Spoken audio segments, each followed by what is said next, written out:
The Tale of Peter Rabbit. Once upon a time there were 4 little rabbits, and their names were Flopsy, Mopsy, Cottontail, and Peter. They lived with their mother in a sandbank, underneath the root of a very big fir tree. "Now, my dears," said old Mrs. Rabbit one morning, "you may go into the fields or down the lane, but don't go into Mr. McGregor's garden. Your father had an accident there. He was put in a pie by Mrs. McGregor. Now run along and don't get into mischief. I'm going out." Then old Mrs. Rabbit took a basket and an umbrella and went through the wood to the baker's. She bought a loaf of brown bread and 5 currant buns. Flopsy, Mopsy, and Cottontail, who were good little bunnies, went down the lane together to gather blackberries, but Peter, who was very naughty, ran straight away to Mr. McGregor's garden, and squeezed under the gate. First he ate some lettuces and some French beans, and then he ate some radishes, and then, feeling rather sick, he went to look for some parsley.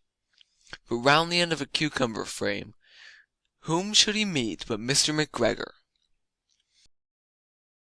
Mr. McGregor was on his hands and knees planting out young cabbages, but he jumped up and ran after Peter, waving a rake and calling out, "Stop, thief!" Peter was most dreadfully frightened. He rushed all over the garden, for he had forgotten the way back to the gate. He lost one shoe among the cabbages and the other amongst the potatoes. After losing them, he ran on 4 legs and went faster, so that I think he might have got away altogether if he had not unfortunately run into a gooseberry net, and got caught by the large buttons on his jacket.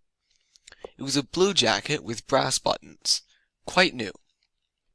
Peter gave himself up for lost and shed big tears, but his sobs were overheard by some friendly sparrows, who flew to him in great excitement and implored him to exert himself. Mr. McGregor came up with a sieve which he intended to pop on top of Peter, but Peter wriggled out just in time,